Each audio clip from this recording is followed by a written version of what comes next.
지금 이 시각 여러분이 주목하는 뉴스 만나보겠습니다. 재선을 노리는 도널드 트럼프 전 미국 대통령이 공화당 첫 경선에서 압도적인 지지로 1위를 차지했습니다. 과반 득표로 대세를 입증한 건데요. 사법 리스크 속에서도 높은 인지도를 바탕으로 한 저인망식 선거운동이 승리 요인으로 꼽힙니다. 2위 경쟁에서는 디센티스 플로리다 주지사가 헤일리 전 유엔 대사를 간발의 차로 제쳤습니다. 아이오와 디모인에서 정호윤 특파원입니다. 이변은 없었습니다. 트럼프 전 대통령은 아이오와주에서 열린 공화당 첫 경선부터 압승을 거두며 백악관 복귀를 위한 힘찬 시동을 걸었습니다. 2위와의 격차는 30%포인트가량 벌어졌고 내심 목표로 했던 과반 득표도 달성했습니다. We want to thank the great people of Iowa. Thank you. We love you all. 대선의 풍향계로 불리는 아이오와에서 승리를 거머쥐면서 대선 후보직을 조기에 확정한다는 전략도 탄력을 받게 됐습니다. 사법 리스크 속에서도 높은 인지도를 바탕으로 한 저인망식 선거운동이 압승의 비결로 꼽힙니다. 트럼프 캠프는 두 번째 슈퍼 화요일로 불리는 오는 3월 19일까지 대의원 과반을 확보해 경선을 일찌감치 끝낸다는 방침입니다. I want to congratulate Ron and Nikki for having a good time together. We're all having a good time together. And I think they both actually did very well. 2위 다툼은 치열했습니다. 아이오와의 역대급 한파를 뚫고 바닥 민심을 훑고 다녔던 론 디센티스 플로리다 주지사가 니키 헤일리 전 유엔 대사를 간발의 차로 제쳤습니다. 아이오와 코커스 당원대회는 트럼프 대세론을 재확인하며 모두 마무리됐습니다. 공화당 대선 경선은 다음 주 대선의 또 다른 풍향계로 불리는 뉴햄프셔 예비선거로 이어집니다. 아이오와 디모인에서 연합뉴스TV 정호윤입니다. 정부가 설 민생 안정 대책을 발표했습니다. 사과 등 16대 성수품을 역대 최대 규모로 공급하고 농축산물 할인도 840억 원 수준으로 지원하기로 했습니다. 설 연휴 성수품 부담을 덜어주려는 건데요. 고물가 고금리 속에 취약계층 전기요금 인상은 한 번 더 유예합니다. 연휴 기간 고속도로 통행료도 면제됩니다. 강은나래 기자입니다. 5개월째 오름폭을 확대하고 있는 신선식품 물가. 정부가 설 물가 안정 대책으로 사과 등 16대 성수품을 집중 공급하고 농축산물 할인도 840억 원 수준으로 지원하기로 했습니다. 모두 역대 최대 규모입니다.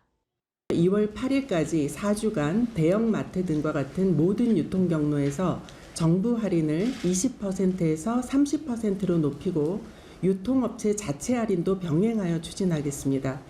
정부는 설 전후 소득 안정을 돕기 위해 고령층과 취약계층 70만 명 이상을 조기 채용할 방침입니다. 소상공인과 중소기업의 명절 유동성 지원을 위해 역대 최대 수준인 39조 원 규모의 자금을 신규 공급합니다. 소상공인 대상 저리 대환 대출이 다음 달부터 개시되고 3월 말부터는 제2금융권 대출이 있는 소상공인과 자영업자 약 40만 명을 대상으로 최대 150만 원까지 이자 부담을 덜어줍니다. 중소기업과 영세사업자의 부가세 납부기한은 2개월 직권 연장하고 부가세 환급금은 일주일 이상 조기 지급해줍니다.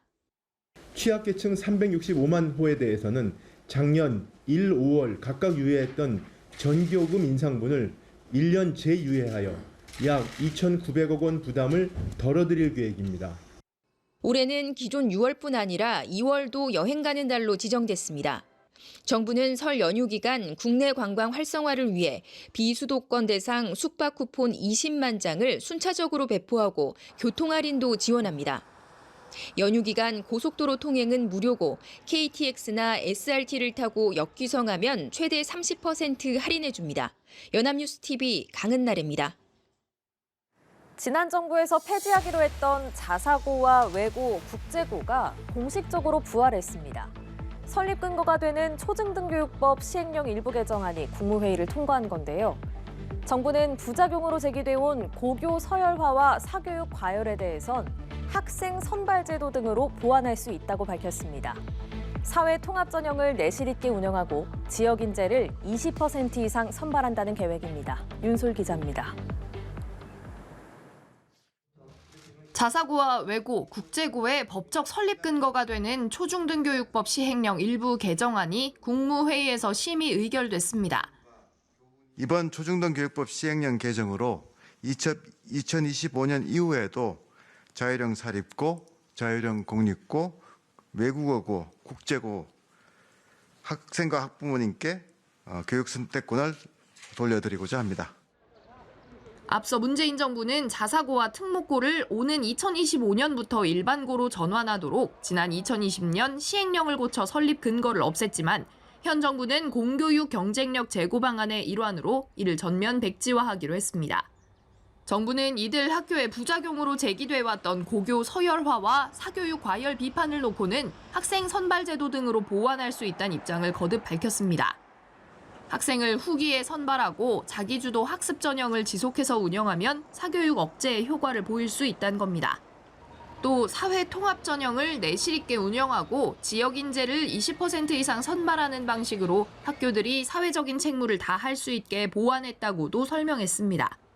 그동안은 사회통합 전형이라고 하는 것이 의무화되어 있지 않았었습니다. 그게 사실은 사회통합 전형이 의무화되었다는 점 하나하고 그 지역의 어떤 정주 여건 개선에 기여할 수 있는 그런 차원에서 지역 인재 선발이라고 하는 것도 좀 의무화한 그런 측면이 있다. 공립고등학교지만 교육과정에 자율성을 부여한 자율형 공립고의 근거도 함께 유지하면서 정부는 지역 상황과 특성에 맞는 교육을 운영할 수 있게 됐다고 밝혔습니다. 이번 초중등 교육법 시행령 개정안은 오는 23일 공포돼 바로 다음 달 시행 예정입니다. 연합뉴스TV 윤솔입니다.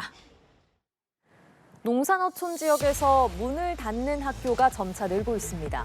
전남과 전북에서 올해 모두 14곳이 폐교하는데요. 학생을 기다리며 휴교하는 학교는 더 많습니다. 문제는 이런 현상이 가속화되고 있다는 점인데요. 신입생이 없어서 입학식을 치르지 못하는 초등학교도 80곳에 달합니다. 전남과 전북교육청은 일면 일교 방침을 유지하면서 시골 학교 살리기에 안간힘을 쏟고 있습니다. 김경인 기자입니다. 전북 부안의 한 중학교입니다.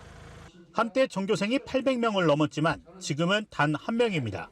이 학교는 다음 달 마지막 졸업식을 치른 뒤 50년이 넘는 역사를 뒤로하고 폐교합니다. 더는 신입생이 없기 때문입니다.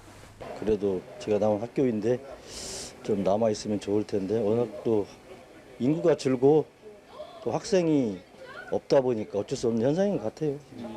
전남 강진의 초등학교입니다. 학교 입구에 철문이 굳게 닫혀 있습니다. 이 학교는 4년 전부터 휴교에 들어갔습니다. 더 이상 신입생을 모집하지 못했기 때문인데요. 올해는 인근 학교로 통합되면서 폐교가 확정됐습니다. 동문이 나서 야구부를 유치하고 전교생에게 장학금을 주는 등 안간힘을 써봤지만 폐교를 막지는 못했습니다. 동네 젊은 사람들이 없으니까 내가 지금 나이가 지금 69인데 내 밑으로 한두 명밖에 없어요, 이 동네가. 아예 애들 울음소리 들은 지는 몇십 년 된 것 같고 아예 없어요. 그래서 올해 전남에서 폐교하는 학교는 모두 5곳, 전북은 9곳입니다. 학생을 기다리며 휴교하는 학교는 더 많습니다. 문제는 이 같은 현상이 더 가속화하고 있다는 점입니다. 올해 전남과 전북에서 각각 46곳, 32곳의 초등학교가 입학식을 치르지 못합니다. 신입생이 단 1명도 없기 때문입니다. 교육부는 명과 도서, 벽지 지역의 경우 전교생 60명 이하는 통폐합을 공고하고 있습니다. 전남 46%, 전북 40%의 학교가 여기에 해당합니다. 전남과 전북교육청은 통폐합 기준을 낮춰 일면 일교 방침을 유지하면서 농산어촌 유학 등을 통해 시골 학교 살리기에 안간힘을 쏟고 있습니다. 연합뉴스TV 김경인입니다. 튀르키예 프로축구 리그에서 뛰던 이스라엘 국적의 선수 사기브 예헤즈켈이 경기 도중 이스라엘과 하마스의 전쟁을 상징하는 세리머니를 했다가 검찰 조사를 받고 구단에서 쫓겨났습니다. 이 선수는 골을 넣은 뒤 왼손을 들어 올렸는데요. 손목을 감싼 붕대에는 100일, 10월 7일이라는 문구와 유대인을 상징하는 다윗의 별이 그려져 있었습니다. 튀르키예의 조치에 대해 이스라엘 정부 인사들이 강하게 반발하면서 사건은 외교 갈등으로 비화하고 있습니다. 한미희 기자입니다. 안탈리아 스포르 구단 소속 이스라엘 선수 사기브 예헤즈켈이 골을 넣은 뒤 카메라를 향해 왼손을 들어 올렸습니다. 그의 손목을 감싼 붕대에는 100일 10월 7일이라는 문구와 함께 유대인을 상징하는 다윗의 별이 그려져 있었습니다. 이스라엘과 팔레스타인 무장정파 하마스의 전쟁이 100일째 되는 날이었습니다. 이슬람 국가인 튀르키예 검찰은 대중의 증오와 적대감을 공개적으로 선동했다며 경기가 끝나고 예헤즈켈을 체포했습니다. 구단 역시 즉각 계약을 종료할 것이라고 밝혔습니다. 조사를 받고 풀려나 이스라엘로 돌아간 예헤즈켈은 지지자들의 환영을 받았습니다. שמח אותי לראות את כולם כאן, אני באמת שמח להגיע לארץ, חיכיתי לנחות וזהו, אני שמח להיות כאן. 앞서 예헤즈켈은 가자 지구에 억류된 이스라엘 인질을 위해 인도주의적 제스처를 취하고 싶었을 뿐이라며 튀르키예를 도발할 생각은 아니었다고 해명했습니다. 하지만 이스라엘 정부 인사들이 나서 반발하며 사건은 외교 갈등으로 비화하고 있습니다. 대표적인 극우 인사인 국가안보장관은 튀르키예 에르도안 대통령을 나치에 비유하며 튀르키예를 보이콧해야 한다고 주장했습니다. 유아브 갈란트 국방장관도 튀르키예 지진 당시 이스라엘이 가장 먼저 지원에 나섰다며 배은망덕하다고 비난했습니다. 한편 갈란트 장관은 이날 기자회견에서 가자 지구에서 석 달 넘게 이어온 고강도 작전을 조만간 종료할 것이라고 밝히면서 실제 전황에 변화가 있을지 주목됩니다. 그는 북부에서의 고강도 지상전이 끝났고 남부에서도 곧 끝날 것이라고 말했지만 정확한 종료 시점은 언급하지 않았습니다. 연합뉴스 한미희입니다.